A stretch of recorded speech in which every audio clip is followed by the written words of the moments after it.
Maka izinkan saya ketika kemarin mendapatkan amanah daripada Al-Habib Hasan untuk menulis sedikit daripada biografi manaqib Al-Habib Ali bin Muhammad bin Husain Al-Habshi, sahib al-Maulid Simtud Durar. Maka sebagaimana amanah daripada tersebut, kami akan membawakan atau membacakan sekelumit daripada kisah yang mungkin dari kisah ini ada beberapa yang kita ambil lalu kita amalkan sebagai bentuk peneladanan kita kepada Al-Habib Ali bin Muhammad. Pertama, pernikahan yang istimewa. Tidak seorang alim tertampak di atas dunia kecuali asal usulnya orang yang luar biasa. Al-Habib Muhammad, ayahanda daripada Al-Habib Ali, adalah seseorang yang luar biasa. Seluruh hidupnya digunakan untuk berdakwah di jalan Allah. Kemudian ketika beliau sampai ke kota Shibam untuk mencari wanita salihah yang akan dijadikan istri dengan niat luar biasa untuk menjadi pendamping dan siap diajak untuk dakwah. Maka pada akhirnya beliau bertanya kepada beberapa ulama, sehingga para ulama mengajak Habib Muhammad bin Husain Al-Habshi ke rumah seorang ayah, ke rumah ayahanda daripada Hubabah Alawiyah, yaitu seorang perempuan yang luar biasa. Padahal Habib Muhammad tidak membawa apa-apa ke rumah Hubabah Alawiyah. Bahkan pada saat itu Hubabah Alawiyah tidak sama sekali mengenal Habib Muhammad. Hubabah mengatakan, asalkan orang tuaku rida, maka dia rida, maka beliau rida. Maka Hubabah Alawiyah pun percaya dan setuju dengan keputusan orang tuanya. Inilah pernikahan dua sosok manusia yang luar biasa, dengan niat yang luar biasa, dengan cara yang luar biasa, hingga lahirlah ulama yang luar biasa, yaitu Al-Habib Ali bin Muhammad bin Husain Al-Habshi. Perlu kita perhatikan beberapa hal. Pertama, bagaimana proses Habib Muhammad mencari jodoh dengan bertanya kepada ulama. Bagaimana proses Habib Muhammad mencari jodoh dengan bertanya kepada ulama? Berapa banyak di antara mereka ketika mencari jodoh tidak bertanya kepada ulama, tapi hanya percaya dengan diri mereka, percaya dengan kata hati mereka. Hanya cukup melihat medsos atau yang lain, perkenalan yang sebentar itu. Tapi lihat bagaimana ayahanda Hubabah Alawiyah tidak memperumit pernikahan. Bahkan itu pernikahan Al-Habib Ali bin Muhammad berlangsung dengan sangat sederhana. Pagi melamar, malam menikah, dan subuhnya keluar berdua untuk berdakwah. Kedua mempelai bahagia, kedua orang tuanya juga bahagia karena sama-sama punya niat untuk berkhidmah kepada Nabi Muhammad, kakeknya. Al-Habib Ali lahir Jum'ah 24 Syawal 1259 Hijriyah di kota Qassam Al-Hadramut.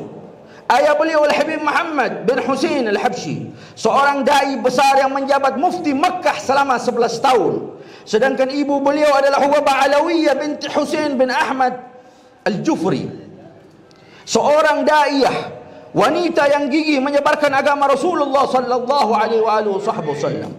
Ayah beliau merupakan murid kesayangan daripada Al-Habib Abdullah bin Husain bin Tahir, yang barusan ini kita peringati haulnya juga di Tarim, di Masileh, di Yaman. Jadi kalau ada yang bertanya, itu kenapa di Tarim tidak ada haul, hanya di luar Tarim? Di Tarim, kota Tarim, bagaimana mau buat haul di zaman daripada Imam Abdurrahman As-Saggaf? Di zaman itu Muqaddam Thani telah dikubur 100.000 wali dan 80.000 kutub di kota Tarim. Lalu kira-kira bagaimana kalau dibuat haul tiap hari tidak berhenti daripada haul? Maka tidak dibuat sebagai keputusan ijtima' Al-Habib Ali Masyhur bin Muhammad bin Salim bin Hafidh, mengatakan tidak dibuat di Tarim, tetapi dibuat di kota selain Tarim, berdekatan dengan Tarim. Haul Habib Abdullah kemarin dibuat di Masileh, jarak setengah jam dari kota Tarim. Al-Habib Abdullah bin Husain bin Tahir seorang wali besar. Yang mana Al-Habib Abdullah bin Hasan bin Tahir itu pernah ditanya oleh seorang pecintanya. Dia mengatakan, Habib, wallah, beruntung jadi Habib. Dia bilang begitu. Oh Habib, Masya Allah, beruntung antum jadi Habib, antum pasti senang. Begitu Habib Abdullah bin Hasan bin Tahir mengatakan kepada beliau, ini pelajaran kepada kita yang bergelar Habib, yang bergelar Sayyid. Al-Habib Abdullah mengatakan, sungguh, apa yang membuat engkau mengatakan itu? Bukankah engkau pasti dekat dengan Nabi Muhammad? Engkau begini dipuji karena habaibnya. Maka Al-Habib Abdullah lalu mengatakan kepada ini orang, wahai muridku, ketahuilah, antum pikir jadi habaib gampang? Enggak, susah.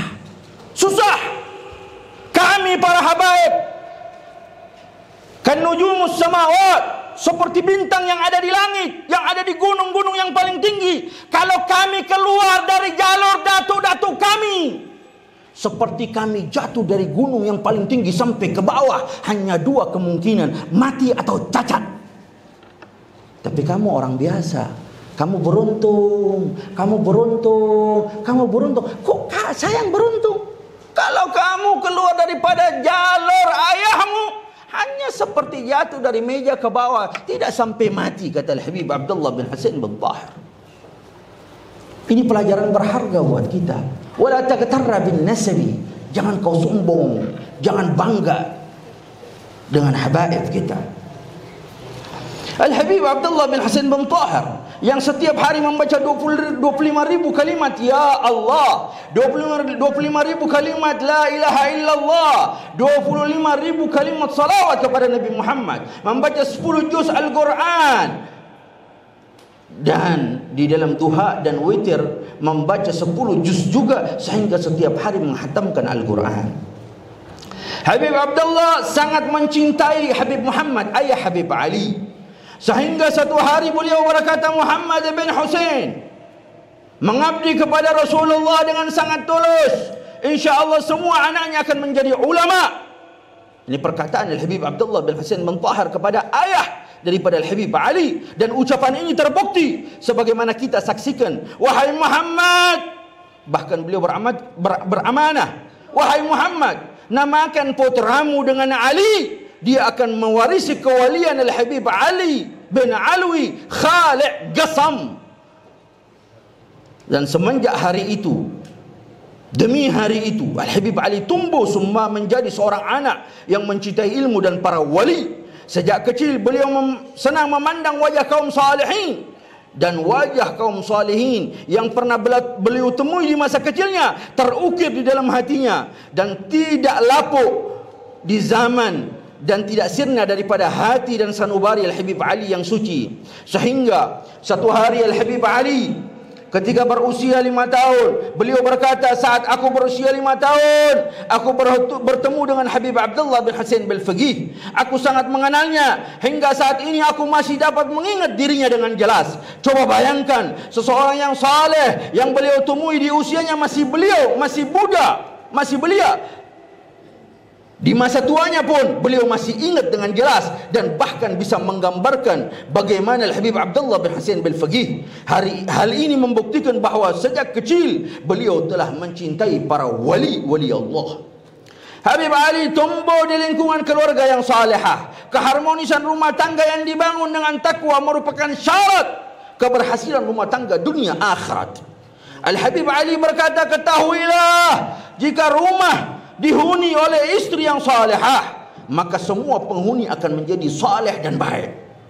Anak laki-laki, anak perempuan, pembantu bahkan akan menjadi baik.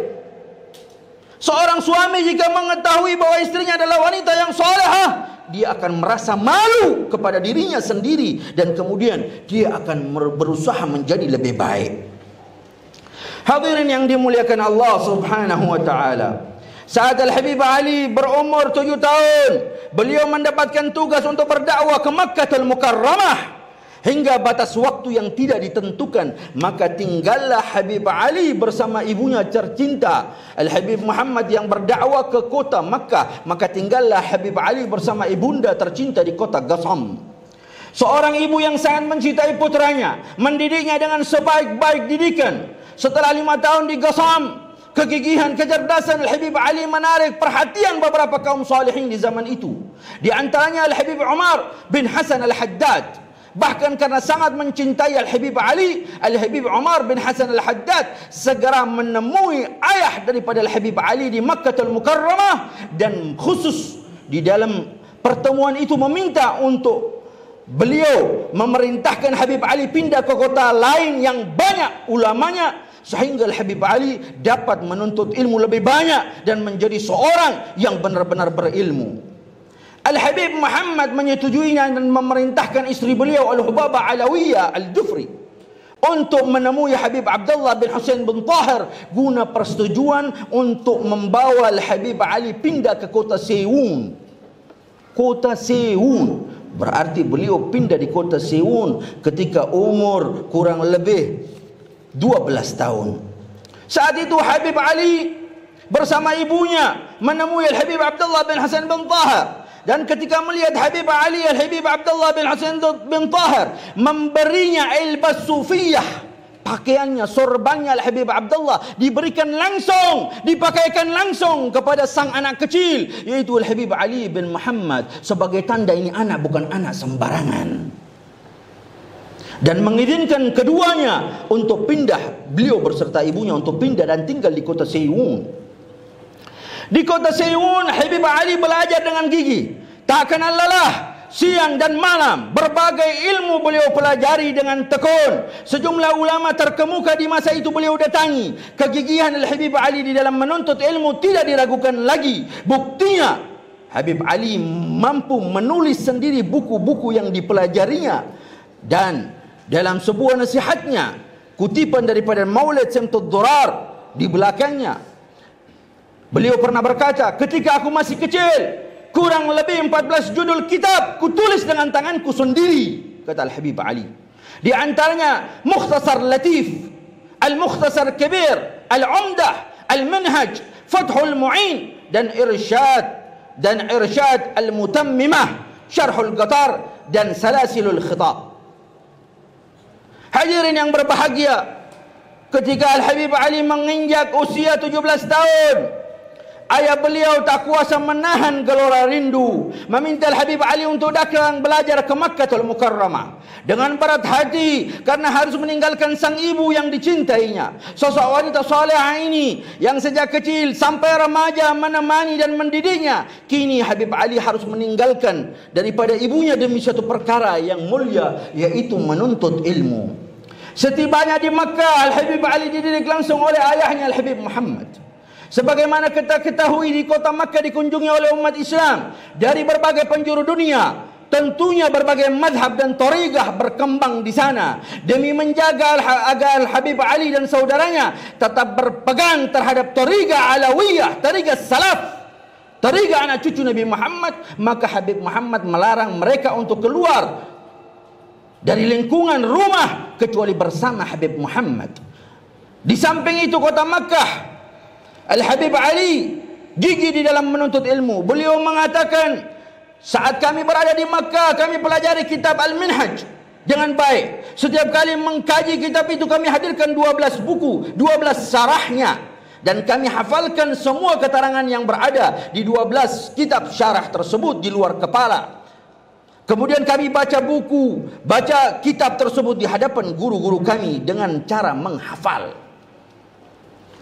Setelah 2 tahun tinggal di Makkatul Mukarramah, menggali ilmu, sang ayah yang menjabat sebagai mufti madhab Syafi'i di kota Makkatul Mukarramah, Habib Ali kemudian kembali ke kota Sewun atas izin ayahnya. Di kota Sewun, Habib Ali mengemban tugas suci, berdakwah menyeru umat manusia untuk kembali kepada jalan ilahi Rabbi. Kegigihan beliau ini membuahkan hasil meski masih amat muda. Berkat keluhuran budi pekerti dan keluasan ilmunya, Al-Habib Ali memperoleh tempat terhormat dan menjadi pusat perhatian masyarakat. Mereka menyambut baik ajakan daripada beliau dan menemukan ketentraman serta kedamaian. Bahkan semasa hidup Al-Habib Ali, masyarakat Siwon hidup rukun penuh cinta ibarat sebuah keluarga bahagia. Di antara mereka tidak ada permusuhan, iri, dengki, bahkan dendam. Beliau Al-Habib Ali berkata, sampaikanlah dakwah kepada kaum awam. Ketahuilah aku telah membuktikannya sendiri. Barang siapa sibuk berdakwah, maka dia akan memperoleh satu rahasia Allah. Dalam kesempatan yang lain, beliau Al-Habib Ali mengatakan, jika dalam hatiku tergerak niatan untuk berdakwah kepada kaum awam, maka pada itu pula aku mendapat karunia Allah berupa mimpi yang baik dan cahaya yang menyinari diriku, kata Al-Habib Ali.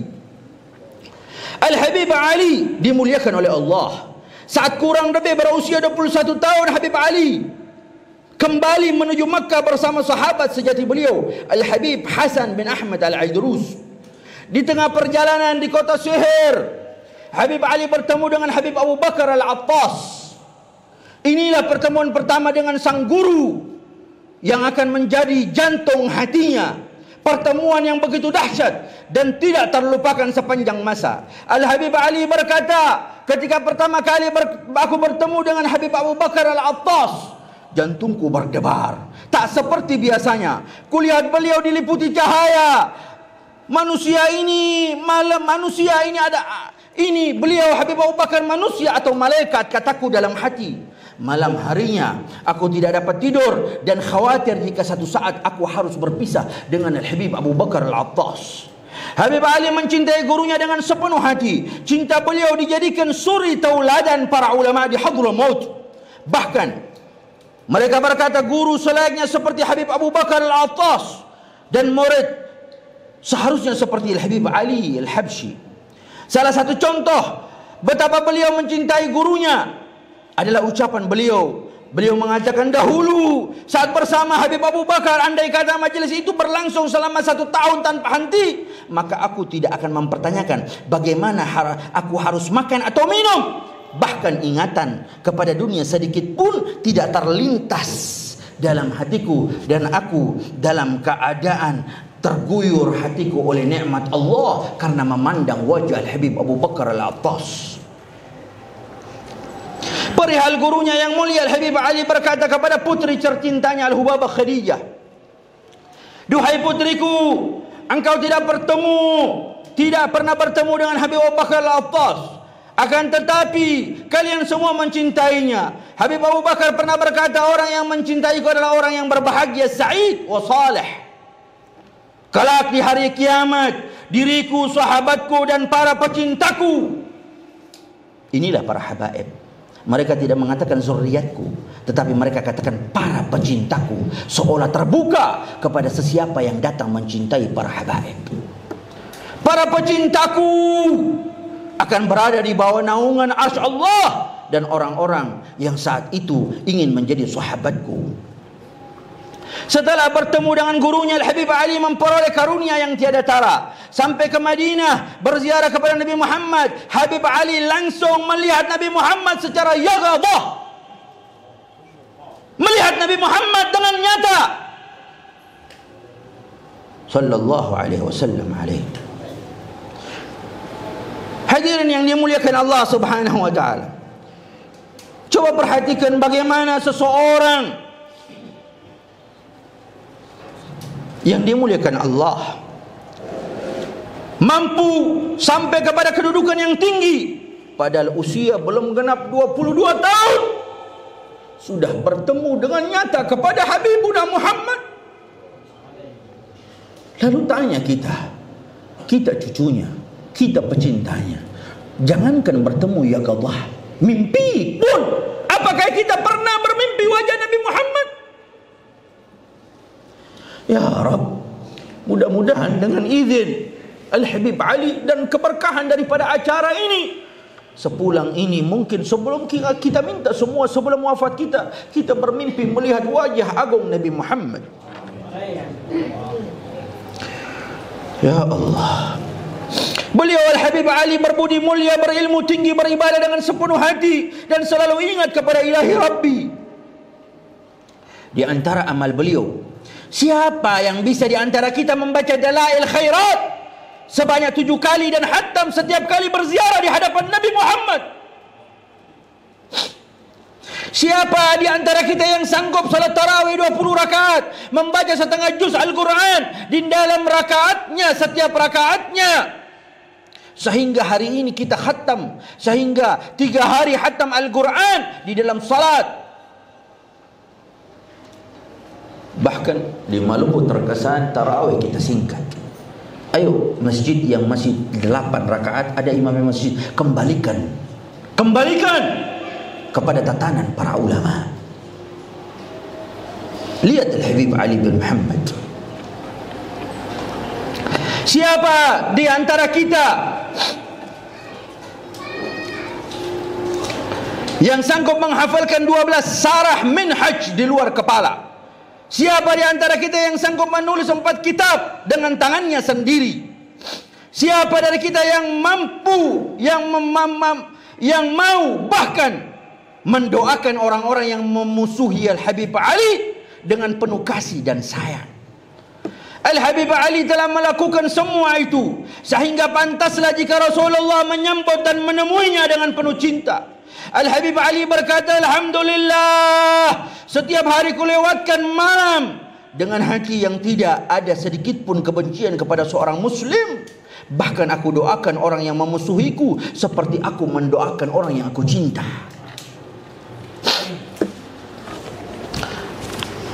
Setelah 18 tahun melanglang buana dalam dunia dakwah, saat usia beranjak menuju 37 tahun, Habib Ali mendirikan rubat atau pesantren.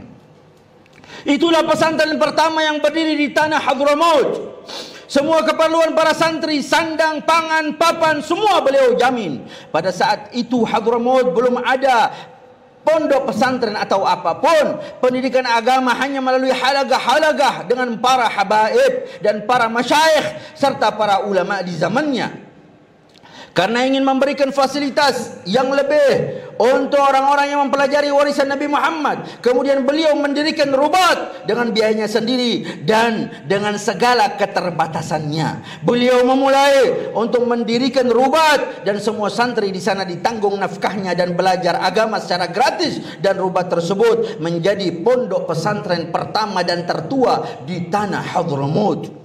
Setelah pesantren yang beliau dirikan membuah hasil yang memuaskan, barulah Al-Habib Ali mendirikan masjid yang dikenal dengan Masjid Riyadh, yang seperti yang dilakukan haul kemarin di Solo di Masjid Riyadh. Pada saat itu beliau berusia 44 tahun. Mengapa Al-Habib Ali terlebih dahulu membangun pesantren baru masjid? Karena Al-Habib Ali mau membangun orang-orang yang memakmurkan masjid terlebih dahulu ketimbang membangun masjid, tetapi tidak ada orang yang mau memakmurkan masjid tersebut. Hadirin yang dimuliakan Allah Subhanahu wa taala, cinta Habib Ali kepada Rasulullah tidak diragukan lagi. Setelah puluhan tahun memendam rindu kepada Nabi Muhammad, akhirnya Rabi'ul Awal 1327 Hijriyah atau 17 tahun yang lalu dari zamannya Habib Ali, atau 117 tahun yang lalu Habib dari sekarang, beliau Habib Ali merangkai satu kalimat mutiara perjalanan hidup Nabi Muhammad dalam sebuah kitab yang berjudul Simtud Durar, dan yang tadi kita bacakan semua, dan juga merangkai syair-syair kepada Nabi Muhammad serta menyusun berbagai macam salawat kerinduan kepada Nabi Muhammad sallallahu alaihi wa alihi wasallam. Di antaranya beliau mengatakan wa tarwihan lil muta'alliqina bihadzal nuril mubin, dan orang-orang yang terikat dengan Nabi Muhammad hatinya akan tenang dan senang. Beliau juga mengatakan salatan yattasillu biha ruhul musalli alaihi bih, orang yang bersalawat, yang lisannya basah dengan salawat, jiwanya akan tersambung dengan Nabi Muhammad, rohnya akan saling terikat dengan Nabi Muhammad sallallahu alaihi wasallam. Saat ini Maulid Simtud Durar yang ditulis oleh Habib Ali dibaca di seluruh penjuru negeri. Ini menunjukkan bahawa dakwah Habib Ali mengajak umat untuk mengenal dan dekat serta cinta kepada Nabi Muhammad telah sampai ke seluruh penjuru negeri. Bahkan coba kita simak, Habib Ali berkata, 30 kali aku bermimpi bertemu Nabi. Kulihat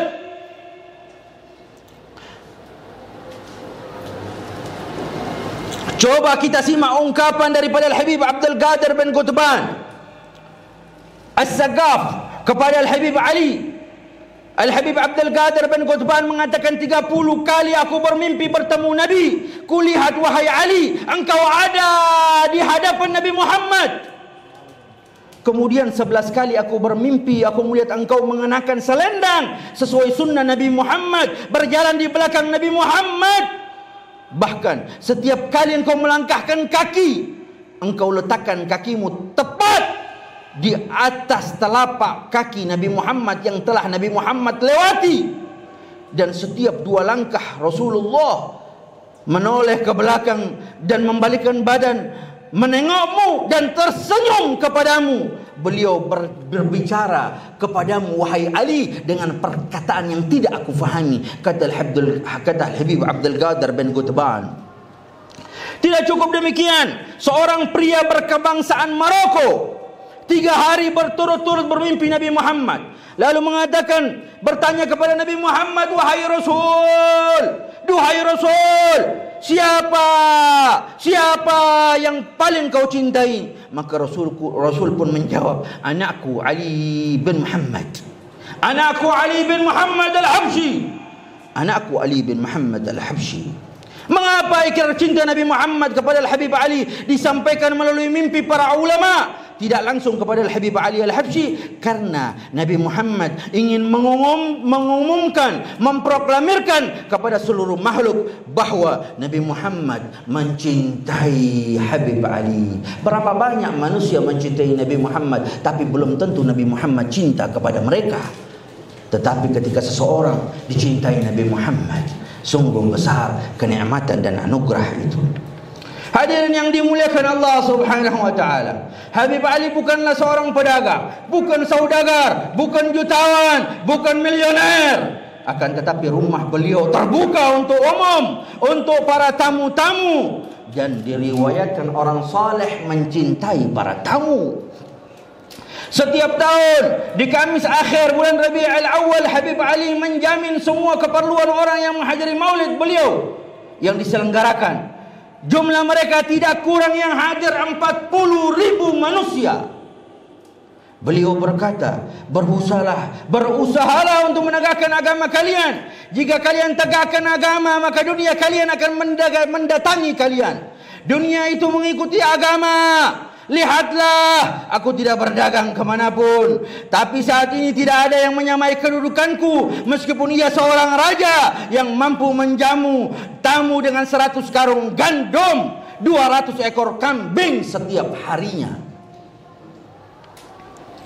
Beliau juga berkata ketika masa pembacaan maulid yang hadir 40.000 orang, akulah yang membiayai keperluan mereka semua. Bahkan kayu bakar pun kukirimkan ke rumah-rumah warga di Seoul. Tetapi kami tegakkan agama. Sedangkan dalam hadis qudsi Allah Subhanahu wa taala berfirman, wahai dunia, ikhdim liman khadamani. Wahai dunia, berkhidmahlah, melayanilah orang yang melayani aku, kata Allah Subhanahu wa taala. Dan kata Al-Habib Ali, sejak kecil aku sudah menyukai tamu, yaitu sejak aku berada di dalam kandungan ibuku. Al-Habib Ali bin Muhammad seorang yang Masya Allah, dan cetakannya pun orang-orang yang luar biasa. Hasil didikan Habib Ali tersebar kemana-mana, termasuk bumi Nusantara ini.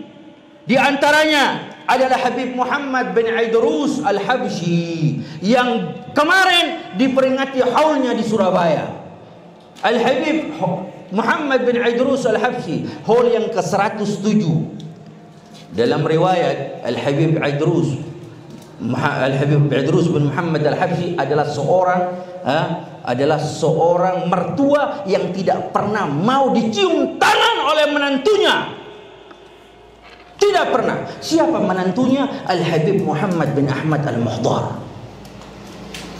Ketika menikah, setelah menikah berhari-hari, ketika Al-Habib Muhammad sebagai menantu datang mau mencium tangan daripada Al-Habib Muhammad bin Idrus Al-Habsyi, maka Al-Habib Muhammad tidak mau menolak. Terus begitu, tidak. Kenapa? Karena engkau Muhammad bin Ahmad Al-Mahdhur, engkau adalah wali. Kata Al-Habib Muhammad bin Idrus Al-Habsyi. Sampai satu ketika tibalah Al-Habib Muhammad bin Idrus wafat 107 tahun lalu. Habib Muhammad yang memandikan beliau, yang mengkafani beliau, mengatakan, ini kesempatanku untuk mencium tangan mertuaku. Dalam keadaan jenazah, dimandikan, selesai, ketika mau dikafani, mau ditutup, Al-Habib Muhammad bin Ahmad Al-Mahdhur mau mengambil tangan itu, ingin mencium tangan yang terakhir kali akan ditutup tangan itu, tetapi tangan tersebut dalam keadaan Habib Muhammad bin Idrus menjadi jenazah. Tangan tersebut terangkat seolah menolak daripada tangannya Al-Habib Muhammad bin Ahmad Al-Mahdhur. Inilah wali, inilah para aulia. Beliau Al-Habib Muhammad bin Idrus Al-Habsyi adalah orang pertama yang mempopulerkan Maulid Al-Habsyi di bumi Nusantara ini. Lalu juga murid-murid yang lain, Al-Habib Abu Bakar Gersik, Al-Habib Alwi Saqqaf Pasuruan, dan Al-Habib Ali Kuitang, dan mereka semua termasuk daripada murid Al-Habib Ali bin Muhammad bin Husain Al-Habsyi. Al-Habib Ali juga punya kisah dengan Kiai Hashim Asy'ari. Habib Ali dan putranya, Al-Habib Ali dan putra seorang mufti Makkah, begitu juga dengan kakak beliau. Maka ulama-ulama yang sanad ilmunya tersambung sampai kepada ayahanda Al-Habib Ali adalah di dalam sanad, nasab sanad tersambung adalah Kiai Hashim Asy'ari. Di dalam kitab Tasniful Asma disebutkan bahwa Kiai Hashim Asy'ari berguru dengan ipar Habib Ali, yaitu Al-Habib Alwi As-Saqqaf, dan kakak Habib Ali yaitu Habib Husain bin Muhammad bin Husain Al-Habsyi. Maka beliau pun menjalankan silaturahmi dengan keluarga daripada guru-gurunya. Bahkan beliau lebih cinta dan beliau lebih suka bahkan mendatangi Habib Alwi dari perjalanannya dari Jombang menuju Tegal. Sebagaimana dikatakan oleh Sayyidina Abu Bakar As-Siddiq bahwa beliau lebih suka untuk menyambung silaturahmi dengan keluarga Nabi Muhammad ketimbang dengan keluarganya daripada Sayyidina Abu Bakar As-Siddiq radhiyallahu anhu warḍah. Al-Habib Ali dengan para ulama yang telah wafat. Seorang ulama, Al-Habib Abdul Qadir bin Qutban, bermimpi Syekh Abdul Qadir Jailani. Syekh Abdul Qadir Jailani menyampaikan salam kepada Al-Habib Ali, meminta namanya disebut di majlis Habib Ali. Habib Ali kemudian merasa senang dan mengatakan, apa benar kepada Syekh Abdul Qadir beliau mencintaiku? Dan di antara itu Al-Habib Ali membaca manaqib Syekh Abdul Qadir Jailani di majelisnya, dan setiap orang yang datang meminta nama untuk anaknya, maka selalu beliau memberikan nama dengan Abdul Qadir. Di antaranya adalah Habib Husain, Habib Abdul Qadir bin Ahmad As-Saqqaf, dan juga Imam Masjid As-Saqqaf tempo dulu, Al-Habib Abdul Qadir bin Abdul Rahman As-Saqqaf yang wafat dalam keadaan sujud, dan Abdul Qadir yang lainnya. Bahkan hubungannya dengan Syekh Abdul Qadir Jailani tidak ditinggalkan sampai saat ini. Dari zaman Habib Anis, cucu beliau, bahwa setiap khataman Al-Quran malam 29 Ramadan secara rutin dibacakan khutbahnya Syekh Abdul Qadir Jailani, dan berlangsung hingga saat ini di Masjid Riyadh Solo. Dan masih banyak ulama lagi seperti Sayyidina Syekh Abi Bakar bin Salim, Syekh Umar bin Makramah, dan lain-lain daripada guru-guru para habaib dan masyayikh di zaman mereka. Setelah melaksanakan tugasnya dengan baik, berjuang menunaikan amanah daripada Allah, memanggul bendera Islam, akhirnya pada hari Ahad, hari semacam ini, tepatnya 111 tahun lalu, 20 Rabiul Tsani 1333 Hijriah, Habib Ali meninggalkan dunia yang fana ini menuju keharibaan ilahi Rabbi. Ya Allah, berikan Habib Ali sebaik-baik balasan, tempatkan beliau ke dalam surga ya Rabb. bersama para orang-orang yang tinggi, para nabi dan orang-orang yang kau cintai. Ya Allah, saksikanlah bahwa kami semua yang hadir di tempat ini, kami mencintai beliau Al-Habib Ali daripada lubuk hati yang paling dalam. Maka ya Rab, kumpulkan kami kelak bersama beliau, bersama kekasih kami baginda Sayyiduna Muhammad sallallahu alaihi wasallam. Hadirin yang dimuliakan Allah, Habib Ali setelah wafat meninggalkan 4 orang putra dan putri yang memperoleh pendidikan, meninggalkan 4 orang putra dan seorang putri yang memperoleh pendidikan dengan baik, dengan sebaik-baiknya. Habib Ali yang makamnya di selatan Masjid Riyadh Solo adalah putra bungsu beliau. Alhamdulillah, segala puji bagi Allah yang telah mengirimkan Habib Ali, anak daripada Habib Ali, ke kota Solo, bumi Nusantara ini. Berkat Habib Ali, kita semua merasakan kenikmatan duduk di majlis hall yang ada di Solo atau yang sekarang ini kita lakukan di kota Ambon. Semasa hidupnya Habib Alwi memiliki budi pekerti luhur. Rumah beliau selalu terbuka untuk tamu berbagai golongan, tidak pernah sepi daripada rumah beliau. Dari pengajian, pertemuan keagamaan, bahkan bakti Al-Habib Alwi kepada Islam bisa kita lihat dalam wasiat-wasiat yang beliau sampaikan kepada putranya, yaitu Al-Habib Anis bin Alwi bin Ali Al-Habshi. Sehari sebelum keberangkatan beliau ke Palembang, beliau mengatakan, "Duhai anakku Anis, sesungguhnya aku ingin engkau ikut di dalam perjalananku menuju Palembang. Tapi kulihat jika engkau ikut, siapa yang akan tinggal di sini? Tempat ini akan kosong. Tidak ada yang mengatur rauha, maulid, majlis ta'lim, juga Masjid Riyadh.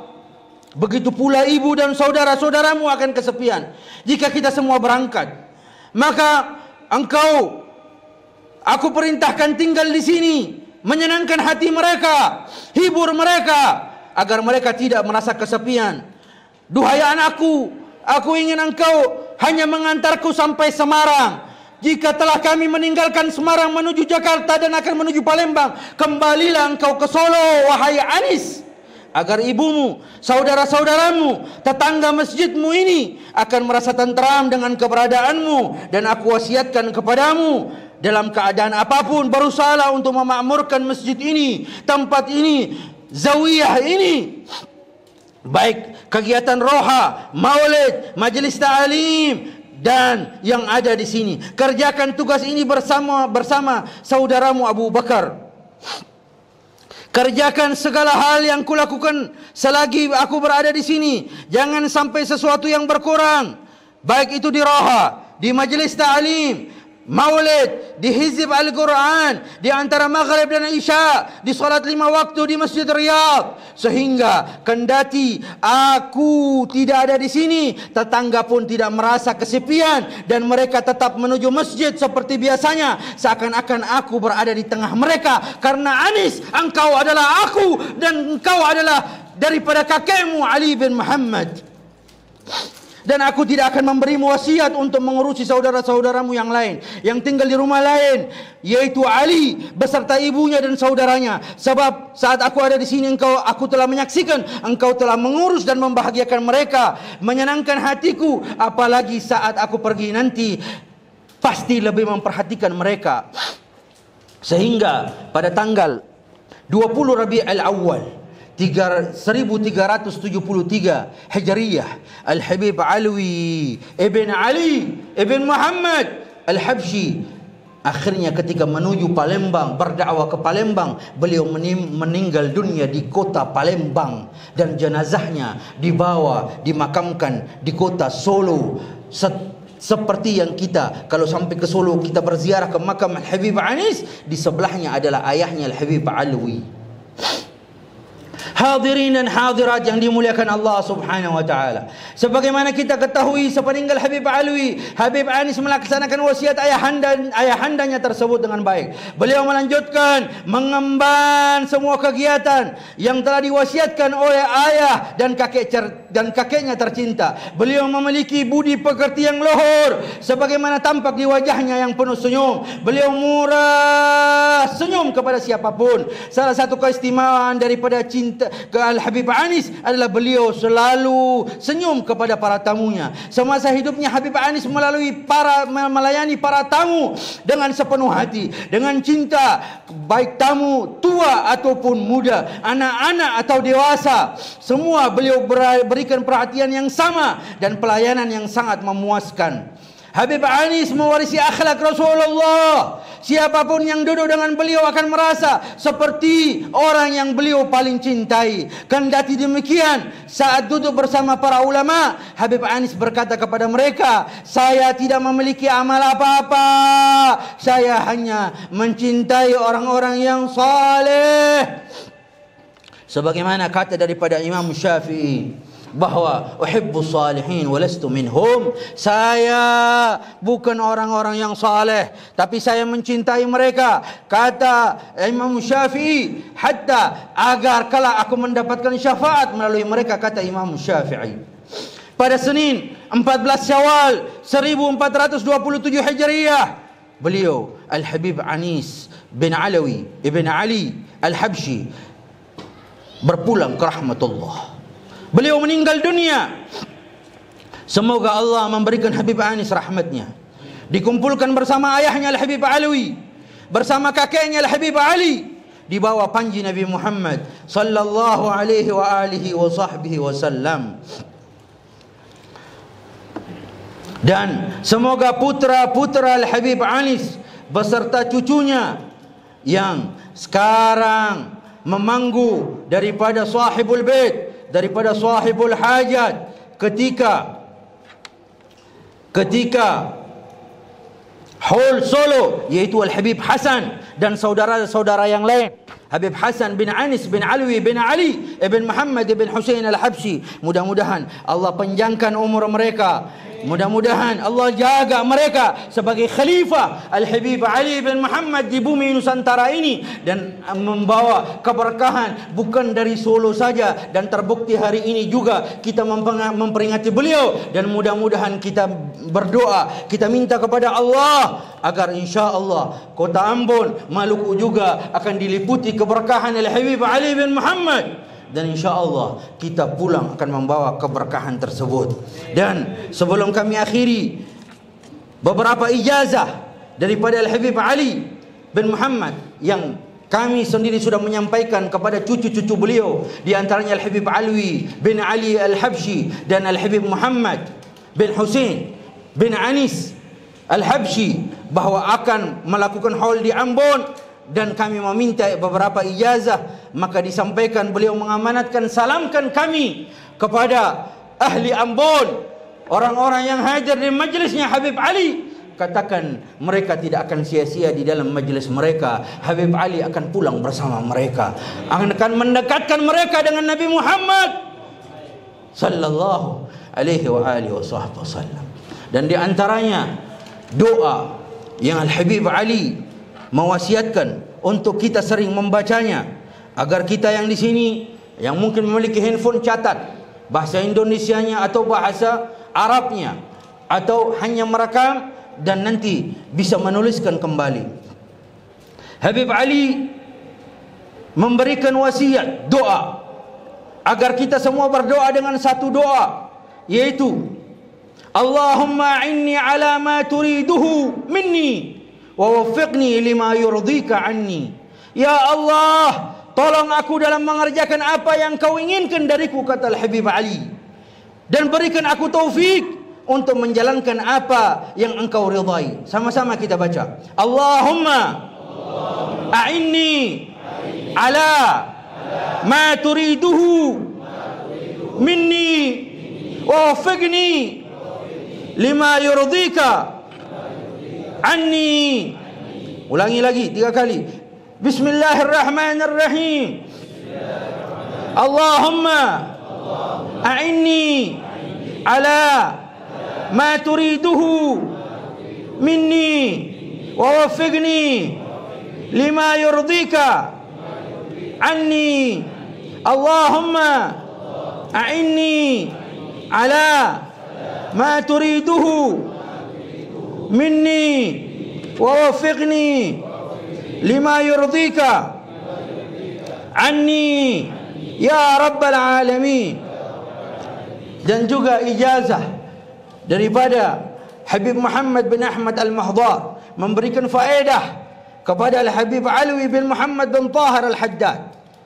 Beliau bertanya, Habib, engkau berdoa dan setiap doamu dikabulkan, apa rahasianya? Maka Al-Habib Muhammad bin Ahmad Al-Mahdar mengatakan, ketika engkau mengangkat tanganmu hendak berdoa menuju Allah, engkau meminta kepada Allah, maka sebelum engkau mengatakan, engkau salah buka dengan salawat itu, maka katakan Rabbana, Rabbana, Rabbana, Rabbana, Rabbana 5 kali.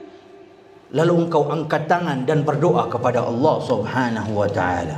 Mudah-mudahan ijazah yang sedikit ini bermanfaat untuk kita semua sebagai oleh-oleh besar di haul Al-Habib Ali bin Muhammad bin Husain Al-Habsyi dan haul para habaib serta para salihin di zamannya di Maluku, di kota Ambon.